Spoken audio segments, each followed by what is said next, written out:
ഹരിയുടെ വാക്കുകൾക്കൊക്കെ വിശ്വയുടെയും കണ്ണുകൾ വിടർന്നു. അത് ശരിയാ, അവനെ പുറത്തേക്ക് കൊണ്ടുവരാൻ ഇതിലും നല്ല വഴി വേറെയില്ല. പക്ഷേ ആരെ പിടിച്ച് മുന്നിൽ നിർത്തും അമ്മേ? അത് നീ ആലോചിക്ക്. നിന്റെ കൂട്ടുകാരോടൊക്കെ സംസാരിച്ചു നോക്ക്. ഈ രണ്ടാം കെട്ടായാലും കുഴപ്പമില്ല. അവനിഷ്ടപ്പെട്ട ആ ചടങ്ങ് നമുക്കങ്ങ് നടത്താം. ചിരിയോടെ പറഞ്ഞ് രാജേശ്വരി എഴുന്നേറ്റ് മുറിയിൽ നിന്ന് വെളിയിലേക്ക് ഇറങ്ങി. അമ്മ പറഞ്ഞ ഓർമ്മയിൽ അയാൾ ആരെ വിളിക്കുമെന്ന് ആലോചിച്ചിരിക്കുകയായിരുന്നു. രാവിലെ കണ്ണുകൾ തുറന്ന ഹരി ആദ്യം ഒന്നും മനസ്സിലായില്ലെങ്കിലും അടുത്ത് തൻ്റെ മേലേക്ക് കാല് കയറ്റി കിടക്കുന്ന ബിബിയെ കാണെ കണ്ണു ചുളുക്കി ചുറ്റും നോക്കി. അത് ക്ലബ്ബാണെന്നും രാത്രി അടിച്ചു ഫിറ്റായി കിടന്നതാണെന്നും ബോധം വന്നതും അവൻ്റെ കാലുമാറ്റി മെല്ലെ എഴുന്നേറ്റവൻ. ഇപ്പുറത്തായി മുസ്തുവുമുണ്ട്. അജയ്യെ കാണാതെ സംശയത്തിൽ മുണ്ടു മുറുക്കിയെടുത്തു. ഹരി എഴുന്നേറ്റു. ഹാ, നീ എണ്ണീറ്റോ? കെട്ടിവിടാൻ നല്ല നാരങ്ങാവെള്ളം എടുക്കട്ടെ ഹരി. ശബ്ദം കേട്ടിടത്തേക്ക് നോക്കുമ്പോൾ വാതിൽക്കൽ ഒരു ഗ്ലാസ് കട്ടനും പിടിച്ച് അജയ് നിൽപ്പുണ്ട്. ഹരി ഒന്നും പറയാതെ മുഖം തിരിച്ചു. കട്ടൻ വേണോ? വാതിൽ കടന്നു പോകാൻ നിന്നവനോട് ചോദിക്കെ ഹരി രൂക്ഷമായി അവനെ ഒന്ന് നോക്കി. പാർട്ടി ഓഫീസിന്റെ സൈഡിലുള്ള ബാത്റൂമിലേക്ക് കയറി. അജയ് ചിരി കടിച്ചു പിടിച്ച് അവനെ നോക്കി നിന്നു. ഹരി മുഖം കഴുകി വരുമ്പോൾ മുസ്തു കണ്ണും തിരുമ്പി പായയിലിരിപ്പുണ്ട്. ബിബി അതേ കിടപ്പിലും. നീ പോകുവാണോ? അവരെ ഒന്ന് നോക്കി പുറത്തേക്ക് നടക്കാൻ ഒരുങ്ങിയവൻ ഒന്ന് നിന്നു. 11 മണിയാകുമ്പോഴേക്കും ഞാൻ വരാം. നീയും വരണം എൻ്റെ കൂടെ. അത്രമാത്രം പറഞ്ഞ് മുണ്ടുമടക്കി പുറത്തിറക്കിറങ്ങി ഹരി. അവൻ നേരെ പോയത് വീട്ടിലേക്കാണ്. ചെന്ന് കയറുമ്പോൾ തന്നെ മുറ്റമടിക്കുന്ന അമ്മയെ കാണെ അവനൊന്ന് സൈഡിലായി ബൈക്ക് ഒതുക്കി സുജാതയെ നോക്കാതെ അകത്തേക്ക് കയറാൻ തുടങ്ങി. രാത്രി നീ എവിടെയായിരുന്നു ഹരി? വരുന്നില്ലേ? വിളിച്ചു പറഞ്ഞൂടെ നിനക്ക്? ഇല്ലെങ്കിൽ 100 വട്ടം വിളിക്കാറുണ്ടവൻ. ചൂലൊതുക്കി വെച്ച് കൈ കഴുകാൻ സൈഡിലേക്ക് നടന്നവർ ചോദിച്ചു. ഞാൻ ക്ലബിലുണ്ടായിരുന്നു. അവിടെ കിടന്ന് ഉറങ്ങിപ്പോയി. അതാ ഫോൺ വിളിക്കാഞ്ഞ്. ഉറങ്ങിയതാണോ അതോ കുടിച്ചതാണോ വിളിക്കാൻ വിട്ടത്? തലചരിച്ച് നോക്കുന്ന അമ്മയെ ഒന്ന് നോക്കി അവൻ അകത്തേക്ക് കയറിപ്പോയി. കഴിക്കാൻ എടുക്കട്ടെ? സുജാത അടുക്കളയിലേക്ക് കയറി വന്നു. വേഗം, എനിക്ക് പോകാനുണ്ട്. മുറിയിൽ നിന്നും അവൻ്റെ ശബ്ദം കേട്ടതും സുജാത ദോശയ്ക്ക് ചട്ടി അടുപ്പിൽ വെച്ചു. മുത്തശ്ശി! ഹാളിൽ ഉയർന്ന നന്ദൻ്റെ ശബ്ദത്തിൽ മുറിയിലായിരുന്ന രാജേശ്വരി സംശയത്തോടെ ഇറങ്ങി വന്നു. എന്താടാ ഇറക്ക രാവിലെ തന്നെ കിടന്ന് അലർന്നത്? വേറെ പണിയൊന്നുമില്ല നിനക്ക്? ഈർഷ്യ നിറഞ്ഞ സ്വരം. നന്ദൻ മുത്തശ്ശിയെ രൂക്ഷമായി ഒന്ന് നോക്കി. ഗൗരിയുടെ മുറിയിലെ താക്കോൽ എവിടെ? എനിക്കത് വേണം. ഒട്ടും മയമില്ലാതെ അവൻ ചോദിച്ചു. എൻ്റെ കയ്യിലുണ്ട്. അതെന്തിനാ നിനക്കിപ്പോൾ? ദേ മുത്തശ്ശി, എനിക്കത് വേണം. എന്തിനാണെന്ന് ഞാൻ പറയാതെ തന്നെ അറിയില്ലേ? അവൻ്റെ ക്ഷമ നശിച്ചിരുന്നു. ആ നിമിഷം മുത്തശ്ശിയെ എന്തെങ്കിലും ചെയ്തു വേദനിപ്പിക്കാൻ തോന്നുന്നുണ്ടായിരുന്നു അവന്. രാത്രി വൈകിയാണ് വന്നതെങ്കിലും ആദ്യം പോയത് തന്നെ ഗൗരിയുടെ മുറിയിലേക്കാണ്. പക്ഷേ അത് ലോക്കായിരുന്നു. അമ്മ പറഞ്ഞാണ് വല്യച്ഛൻ അവളെ മുറിയിൽ പൂട്ടിയതും മുത്തശ്ശിയുടെ കയ്യിലാണ് താക്കോലെന്നും കൂടാതെ അവൾ പട്ടിണിയാണെന്നും അറിയുന്നത്. പോകുമ്പോൾ അമ്മയുടെ മുറിയിൽ കിടന്നുറങ്ങിയ പെണ്ണാണ്. എല്ലാം ഓർക്കുമ്പോൾ വന്ന ദേഷ്യത്തിന് എന്താ ചെയ്യുക എന്നൊരു പിടുത്തവുമില്ലായിരുന്നു. ഒരുപാട് മുത്തശ്ശിയുടെ വാതിലിൽ മുട്ടിയെങ്കിലും തുറക്കാൻ കൂട്ടാക്കിയില്ല. മനഃപൂർവ്വമാവും. അവളെ വേദനിപ്പിച്ച് മതിയായി കാണില്ല. അവൻ്റെ കൈ മുഷ്ടി ചുരുണ്ടു. അവളെ ഇറക്കി താലോലിക്കാനാണെങ്കിൽ അത് ഈ വീട്ടിൽ നടക്കില്ല കിച്ചു. അതുകൊണ്ട് പൊന്നുമോൻ പോയി നിന്റെ പണി നോക്ക്. അവരിൽ പുച്ഛം നിറഞ്ഞു. എൻ്റെ പണിയൊക്കെ ഞാൻ നോക്കിക്കോളാം. അതിനു മുമ്പ് എനിക്ക് ആ മുറി തുറക്കണം. ഇല്ലെങ്കിൽ മുത്തശ്ശി, ഇതുവരെ ഞാൻ പിടിച്ചു വെച്ച എൻ്റെ ദേഷ്യമുണ്ട്. അത് പരിധി വിട്ടാ പിന്നെ ഞാൻ എന്താ ചെയ്യാൻ പോവാന്ന് എനിക്ക് തന്നെ അറിയില്ല. ദേഷ്യത്തെ അടക്കാൻ നന്നേ പാടുപെട്ടവൻ. അപ്പോഴേക്കും ശബ്ദം കേട്ട് വിശ്വയും ആശയും തോട്ടത്തിലേക്ക് പോകാൻ ഇറങ്ങി വന്ന കൃഷ്ണനും അങ്ങോട്ട് വന്നിരുന്നു. ദേഷ്യത്തോടെ നിൽക്കുന്ന നന്ദനെ കാണെ എല്ലാവരും ഒന്ന് പകച്ചു. അവൻ അങ്ങനെ ദേഷ്യപ്പെടാറില്ല, ആരോടും അങ്ങനെ മിണ്ടാറുമില്ല. പക്ഷേ ഒരിക്കൽ ദേഷ്യം വന്നാൽ അത് അടക്കാൻ നല്ല പാടാണ്. അന്നൊരിക്കൽ ആര്യനെ ബാംഗ്ലൂരിലേക്ക് പഠിക്കാൻ അയക്കാൻ എതിർത്ത് നിന്ന മുത്തശ്ശിയോട് അവൻ ഇതുപോലെ ദേഷ്യപ്പെട്ടിരുന്നു. അന്ന് നടന്നതൊക്കെ ഓർക്കെ ആശയ്ക്ക് പേടി തോന്നി. ഇന്ന് അതിലും കൂടുതൽ നടക്കും എന്നവർക്ക് തോന്നി. കാരണം മുന്നിൽ അവൻ്റെ ജീവനാണ്, അവൻ്റെ കുഞ്ഞിപ്പെങ്ങൾ. അവൾക്ക് വേണ്ടി ആരെയും നേരിടാൻ അവനറിയാം. ഡാ, എന്നോട് വേണ്ടതിൻ്റെ ഉശിര്. മിണ്ടാതെ എവിടെയെങ്കിലും ഒതുങ്ങി കൂടിയേക്കണം. ഇല്ലെങ്കിൽ എന്നെ അറിയില്ല നിനക്ക്. അവൻ്റെ മുഖം കാണെ ഭയം തോന്നിപ്പോയെങ്കിലും എല്ലാവരുടെയും മുമ്പിൽ അങ്ങനെ തോൽക്കാൻ രാജേശ്വരി തയ്യാറായില്ല. കിച്ചു! ആശയുടെ ശബ്ദത്തോടൊപ്പം ഹാളിലെ കുഞ്ഞു പ്ലാസ്റ്റിക് ടീപ്പോ ചിന്നിച്ചിതറിയിരുന്നു. എല്ലാവരും പകപ്പോടെ അവനെ നോക്കി നിൽക്കെ നന്ദൻ്റെ നോട്ടം പോയത് രാജേശ്വരിയിലേക്കാണ്. ഞാൻ പറഞ്ഞില്ലേ മുത്തശ്ശി, എനിക്ക് ദേഷ്യം വന്നാൽ പിന്നെ ഞാൻ എന്താ ചെയ്യാന്ന് എനിക്കറിയില്ലെന്ന്. ഇനി വല്ലതും പറഞ്ഞാ ഇതുപോലെ പേർക്കി എടുക്കേണ്ടി വരും നിങ്ങളെ. കിച്ചു വേണ്ട, ഞാൻ തരാം താക്കോല്. ഇനിയൊരു സംസാരം വേണ്ട എന്ന പോലെ വിശ്വ പറഞ്ഞതും രാജേശ്വരി മകനെ തുറച്ചു നോക്കി. ഇനിയും കഴിക്കാൻ കൊടുത്തില്ലേ അവൾ ചത്തുവോ അമ്മേ? ഇന്നലെ രാവിലെ കഴിച്ചതെന്നാ പ്രേമ പറഞ്ഞത്. വെറുതെ എന്തിനാ പിന്നെയും പ്രശ്നം ഉണ്ടാക്കുന്നത്? പറയുന്നതിനോടൊപ്പം അയാൾ മുറിയിലേക്ക് കയറി താക്കോൽ എടുത്തുകൊണ്ട് വന്നു. രാജേശ്വരി ഒന്നും മിണ്ടാതെ സൈഡിലേക്ക് ഒതുങ്ങി നിന്നതും നന്ദൻ സ്റ്റെപ്പ് കയറി. ആശ ധൃതിയിൽ അടുക്കളയിലേക്ക് നടന്നു. വാതിൽ തുറന്നതേ നിലത്ത് ചുരുണ്ടുകൂടി കിടക്കുന്നവളെ കാണെ നന്ദന്റെ നെഞ്ചൊന്ന് പിടഞ്ഞു. വാടിത്തളർന്ന അവളെ നെഞ്ചിലേക്കൊതുക്കി അവളുടെ ദാവണി ഷാൾ ഇട്ടുകൊടുത്തവൻ ബെഡിലേക്ക് കിടത്തിയിട്ടും അവളൊന്നും ഞരങ്ങിയത് പോലുമില്ല എന്ന് കാണെ അവന്റെ നെഞ്ചൊന്ന് കാളി. മോളെ ഗൗരി, കൊച്ചെ കണ്ണു തുറക്ക്. കവളിൽ തട്ടി വിളിച്ചിട്ടും അവൾ അനങ്ങിയില്ല. നന്ദന്റെ ശബ്ദം വിറച്ചു. കണ്ണുകൾ കലങ്ങി. വെള്ളത്തിനായി മുറി മുഴുവനും കണ്ണുകൾ പായിച്ചിട്ടും ജഗ്ഗൊന്നും അവിടെ കണ്ടില്ലവൻ. വീണ്ടും വീണ്ടും വിളിച്ചു നോക്കിയിട്ടും കണ്ണുകൾ തുറക്കാത്തവളെ കൈകളിൽ കോരിയെടുത്തവൻ താഴേക്കു പടികൾ ഇറങ്ങുമ്പോൾ പ്ലേറ്റിൽ അവൾക്ക് കഴിക്കാനുള്ളതുമായി ആശ കയറി വരുന്നുണ്ട്. അമ്മേ, വെള്ളമെടുക്ക. ധൃതിയിൽ പറഞ്ഞവൻ അവളെ സോഫയിലേക്ക് കിടത്തിയതും ആശ കരഞ്ഞു നിലവിളിച്ചുകൊണ്ട് വേഗം വെള്ളം എടുത്തു വന്നു. അവളുടെ മുഖത്തേക്ക് വെള്ളം കുടഞ്ഞിട്ടും ഗൗരി കണ്ണു തുറന്നില്ല. കിച്ചു, എൻ്റെ മോള്, അവൾ എന്താ കണ്ണു തുറക്കാത്തെ? കരയരുതമ്മ. മുറിയിൽ പൂട്ടിയിട്ടപ്പോ അവരെ എതിർക്കാത്തമ്മ ഇപ്പൊ കരയരുത്. അവന്റെ ശബ്ദം കടുത്തു. ആശ വിതുമ്പലോടെ അവനെ നോക്കി. നന്ദൻ അവളെ പിടിച്ചിരുത്തി ഗ്ലാസ് അവളുടെ വരണ്ട ചുണ്ടിലേക്ക് മുട്ടിച്ചു. വെടുത്തു വിളറിയ അവളുടെ ചുണ്ടുകൾ വെള്ളത്തിന്റെ തണുപ്പേറ്റതുപോലെ ഒന്നനങ്ങി.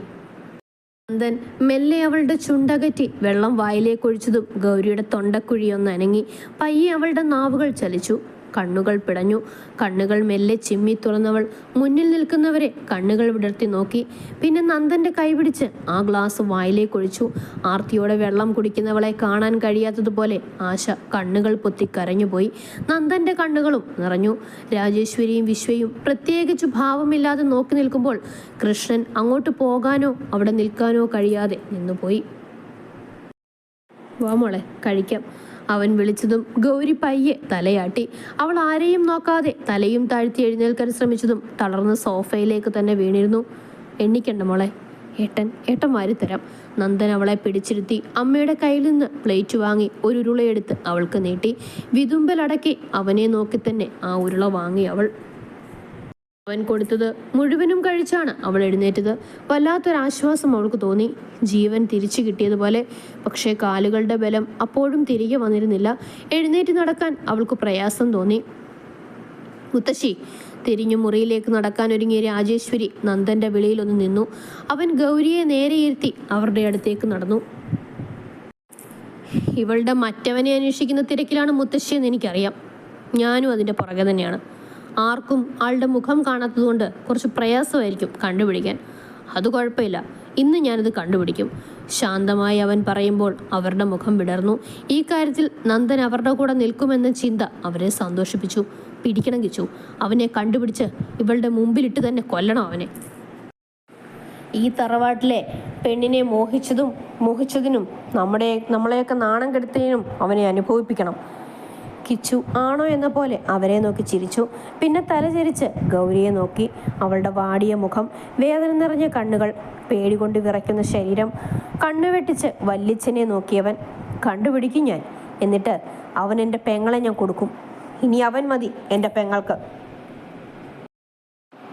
ഇതെൻ്റെ തീരുമാനമാണ്. ഉറച്ച സ്വരം കേൾക്കെ രാജേശ്വരി പകപ്പോടെ അവനെ നോക്കി. എന്തൊക്കെയാ കിച്ചു പറയുന്നത്? നാണമില്ലേ നിനക്ക്? ഇല്ല, ഒട്ടുമില്ല.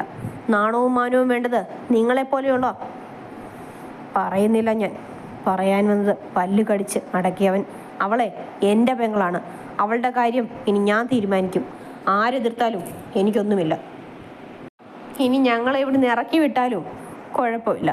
തല ചായ്ക്കാൻ വലിയ മാളിക അല്ലെങ്കിലും കുഞ്ഞൊരു വീട് ഞാൻ പണിത് ബാംഗ്ലൂർ ഇട്ടിട്ടുണ്ട്. അതുകൊണ്ട് മുത്തശ്ശി ഇറക്കി വിടുമെന്ന് പറഞ്ഞ് ഉണ്ടാക്കാൻ വരണ്ട. ശാന്തമായി തന്നെയാണ് അവൻ പറഞ്ഞത്. എല്ലാവരും അവനെ തന്നെ നോക്കി നിന്നുപോയി. ഗൗരി കണ്ണുകൾ ഇറുക്കിയടച്ച് വിതുമ്പലടക്കി. അപ്പോൾ വല്ലിച്ചിരും കൂടി പറയുക, ഇനി ഇവക്ക് വേണ്ടി ചെക്കൻ തേടി ബുദ്ധിമുട്ടുന്നത് നിർത്തിക്കോ. ഇവളുടെ പയ്യനൊരുത്തൻ്റെ നിങ്ങൾ ആരും ഇവൾക്ക് കൊടുക്കാത്ത സ്നേഹവും നെഞ്ചിലിട്ട് കാത്തിരിപ്പുണ്ട്. അതുകൊണ്ട് അവൻ തന്നെ ഇവളെ ഞാൻ കൊടുക്കുകയുള്ളൂ. അമ്മേ, നിങ്ങൾക്ക് എന്തെങ്കിലും എതിർപ്പുണ്ടോ? ആശ ഭർത്താവിനെ ഒന്ന് നോക്കി. ഈ നരകത്തിൽ നിന്ന് എൻ്റെ മോളെ എങ്ങനെ രക്ഷിക്കണമെന്ന് എനിക്കുള്ളൂ കിച്ചു. അത് കല്യാണം കൊണ്ട് തന്നെ ആവണമെന്നുമില്ല. എന്നാലും ഇവളെ സ്നേഹിക്കുന്ന ഒരുത്തന്നെ ഉണ്ടെങ്കിൽ അതാരായും സന്തോഷത്തോടെ ഞാൻ കൈപിടിച്ചു കൊടുക്കും. ആശ പുഞ്ചിരിയോടെ പറഞ്ഞു. മുത്തശ്ശി കൊണ്ടുവരുന്ന ആലോചനകൾക്ക് അഭിപ്രായം പറയാത്ത അച്ഛൻ ഇതിലും ഒന്നും പറയുന്നില്ലെന്നാണ് എനിക്ക് തോന്നുന്നത്, അല്ലേ അച്ഛാ? പുച്ഛത്തോടെ തന്നെയാണ് അവനത് ചോദിച്ചത്. കൃഷ്ണൻ തല താഴ്ത്തിപ്പോയി. അപ്പോൾ നന്ദൻ വീണ്ടും എന്തും പറയാൻ തുടങ്ങിയപ്പോൾ ആണ് മുറ്റത്തേക്കൊരു ബുള്ളറ്റ് വന്ന് നിൽക്കുന്ന ശബ്ദം കേട്ടത്. ഒരു നിമിഷം എല്ലാവരുടെയും ശ്രദ്ധ അങ്ങോട്ട് തിരിഞ്ഞു.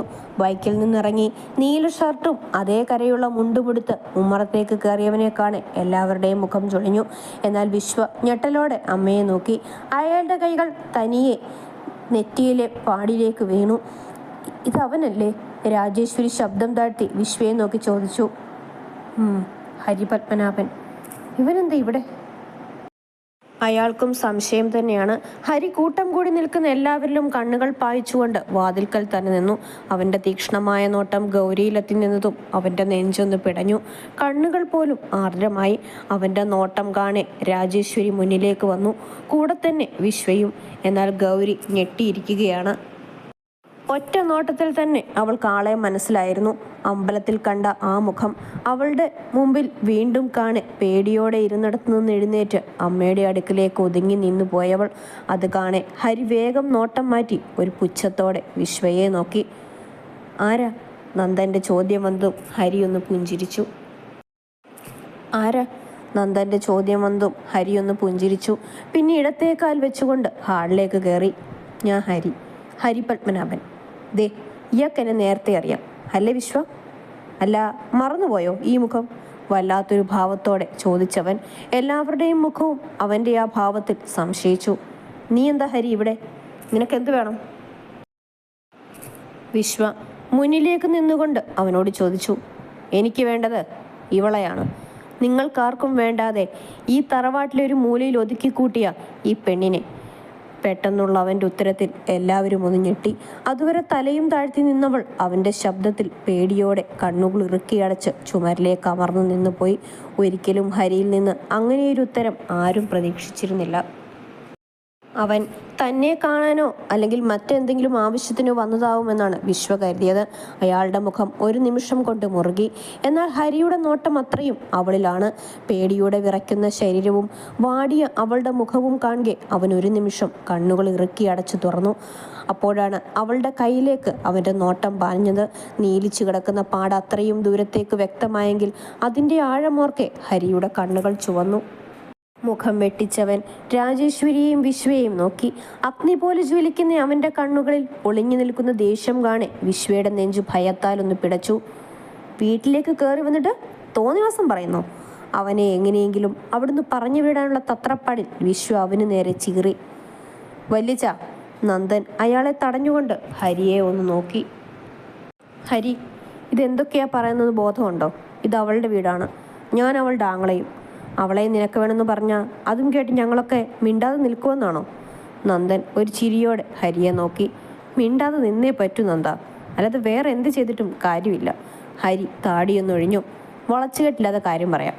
എനിക്കവളെ ഇഷ്ടമാണ്. ഇഷ്ടമെന്ന് പറഞ്ഞാൽ അവളുടെ സന്തോഷത്തിന് വേണ്ടി അവളെ മറന്നു കളയുന്ന പോലെയുള്ളതല്ല.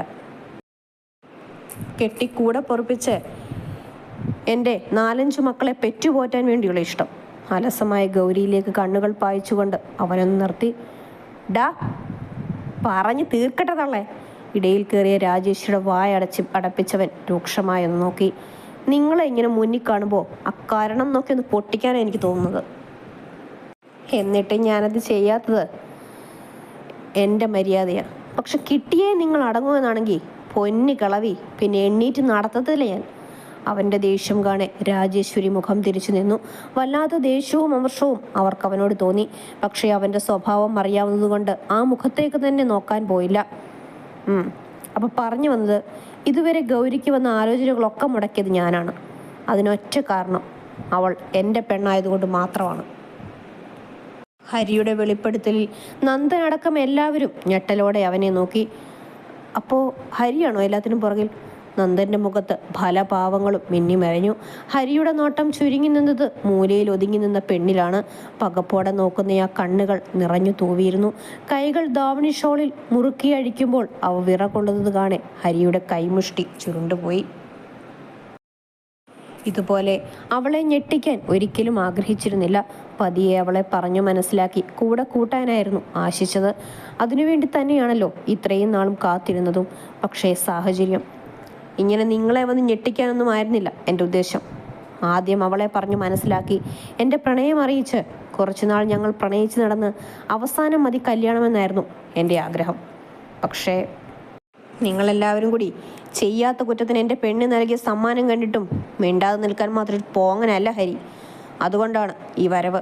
അവസാനം കൃഷ്ണൻ്റെ മുഖത്തേക്ക് നോക്കിയാണ് അവനത് പറഞ്ഞത്. നിന്റെ ആഗ്രഹം കൊള്ളാം ചക്ക. നല്ല തറവാട്ടിൽ പിറന്ന പെണ്ണിനെ വലയിൽ കുടുക്കി കൂടെ കൂട്ടി അവളുടെ സ്വത്തിൽ ജീവിക്കാന്നുള്ള നിന്റെ പൂതി ഒരിക്കലും നടക്കാൻ പോകുന്നില്ല. രാജേശ്വരിയുടെ നാവ് അടങ്ങി നിന്നില്ല. അവർ പുച്ഛത്തോടെ മുന്നോട്ട് നിന്ന് അവനെ പരിഹസിക്കെ ഹരി കൈ മാറിൽ കെട്ടി തൂണിലേക്ക് ചാരി നിന്നു. കാശിനു വകയില്ലാത്ത പാർട്ടിയും തല്ലും കേസുമായി നടക്കുന്ന നിന്നെപ്പോലുള്ള തെമ്മാടിക്ക് മണിമംഗലത്തെ കൊച്ചിനെ കൈപിടിച്ച് തരേണ്ട ഗതികളൊന്നും ഞങ്ങൾക്ക് വന്നിട്ടില്ല. അതുകൊണ്ട് നീ വന്ന വഴിക്ക് പോകാൻ നോക്ക്. അവൻ പെണ്ണ് ചോദിച്ചു വന്നിരിക്കുന്നു. പുച്ഛത്തിൽ അവരുടെ ചുണ്ട് കൂടി. ഈ തെമ്മാടി ഒരു പെണ്ണിനെ ആഗ്രഹിച്ചിട്ടുണ്ടെങ്കിൽ അവളെ സ്വന്തമാക്കിയിരിക്കും, അതേത് കൊമ്പത്തെ വീട്ടിലെ കൊച്ചായാലും. അവനിലും പുച്ഛം നിറഞ്ഞു. പിന്നെ ഞാൻ ഇവളെ ചോദിക്കാൻ വന്നതാണെന്ന് പറഞ്ഞതിൽ തെറ്റുണ്ടല്ലോ തമ്പുരാട്ടി. ഇനി ചോദിച്ചു വാങ്ങാനൊന്നും ഞാൻ നിൽക്കുന്നില്ല. അവളെ വിളിച്ചിറക്കി കൊണ്ടുപോകാൻ തന്നെയാണ് വന്നത്. നന്ദനും ആശയും ഒഴിച്ച് എല്ലാവരുടെയും മുഖത്ത് അവനോടുള്ള ദേഷ്യം നിറഞ്ഞു. ഗൗരി അതുവരെ പതുങ്ങി ഈ ലോകത്തല്ലാത്ത പോലെ നിന്നവൾ അവൻ്റെ വിളിയിൽ ഒന്നാകെ വിറച്ചുപോയി. എനിക്ക് വേണ്ടത് നിന്റെ സമ്മതം മാത്രമാണ്. ഇനിയും ഈ നരകത്തിൽ തുടരുന്നോ അതോ എൻ്റെ കൂടെ വരുന്നോ? നിന്റേതാണ് തീരുമാനം. ഒട്ടും ഭയമില്ലാതെ തന്നെ ചോദിച്ചു ഹരി. ഗൗരി കണ്ണുകളുയർത്തി അവനെ ഒന്ന് നോക്കി. ആരാണെന്ന് പോലും അറിയില്ല. മുമ്പൊരിക്കൽ കണ്ടിട്ടുണ്ട് എന്നല്ലാതെ മറ്റൊന്നും ആളെക്കുറിച്ച് അറിയില്ല. എന്നിട്ടും തന്നെ അന്വേഷിച്ച് ആളിങ്ങോട്ട് വന്നിട്ടുണ്ടെങ്കിൽ ഓർക്കുമ്പോൾ തന്നെ വല്ലാത്ത വിറയൽ തോന്നി അവൾക്ക്. ചുറ്റുമുള്ളവരിലൂടെ അവൾ കണ്ണുകൾ പായിച്ചു.